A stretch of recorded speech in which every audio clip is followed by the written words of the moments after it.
Yoo-hoo, I'm back. Yep, another Sunday SoundByte. I'm not sure when these are going to end, to be honest. Sometime soon, I think, because I'm getting short of things to talk about.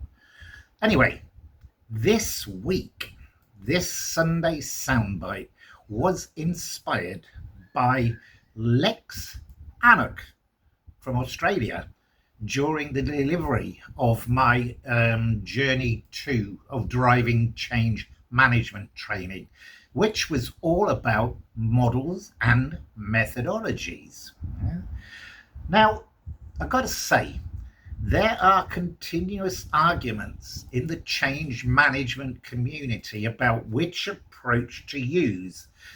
That's usually between waterfall, what some people call it, which is traditional change, and agile or lean change.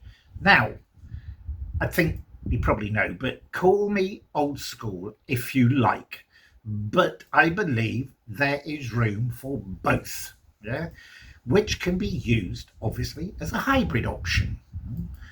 And I think this calls for one of my favourite sayings at this point. It's horses for courses. But just to kind of set the record straight, I'd like to do some myth busting that continue to be aimed at the use of waterfall change management. Okay? So the first myth is waterfall ain't flexible. The reality is, well, waterfall isn't rigid even. People are. Waterfall gives you structure, and what you do with that structure is up to you. If you can't flex within it, that's not the methodology. That is your problem. Okay? The next myth, waterfall equals slow by default. Waterfall isn't slow. Decision making is slow. Sign-offs are slow. Commitment is slow.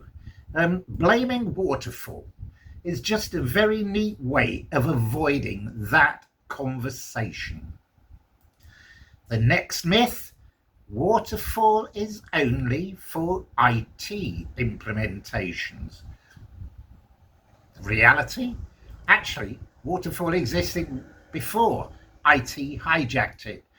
Any environment with sequence, with dependency, and a bit of predictability, you'll find waterfall lurking there, whether you admit it or not. The next myth, waterfall ignores stakeholders. The actual reality is no, you ignored stakeholders. Waterfall actually gives you a very clear points to engage with them. If they weren't involved, that's not the framework that's failing. That's the delivery. Okay, right, next myth. Waterfall is outdated in today's modern world of change. Well, the reality is outdated usually means not fashionable. Plenty of organisations, to be honest, still rely on it, especially where risk, compliance and certainty matter. It didn't disappear. It just stopped being, hey, trendy, man. And the next myth. Waterfall, there is no feedback or iteration. The reality is there is feedback. It just happens at defined points instead of constantly and continuously. The real issue is whether anyone actually listens when that feedback shows up. The next myth, requirements are always fixed. Well, the reality is they're meant to be defined early, aren't they? Not frozen forever in time. Good Waterfall manages change deliberately. Bad waterfall pretends change isn't happening. That's a capability issue, not a methodology issue. Are you getting all these? I hope so. The next myth: waterfall is only for large projects. Well, you've probably used waterfall on small pieces of work, to be honest, without even calling it that. It's just logical sequencing. It only becomes heavy when people make it heavy. And the next myth, this is an interesting one. Waterfall ignores change management?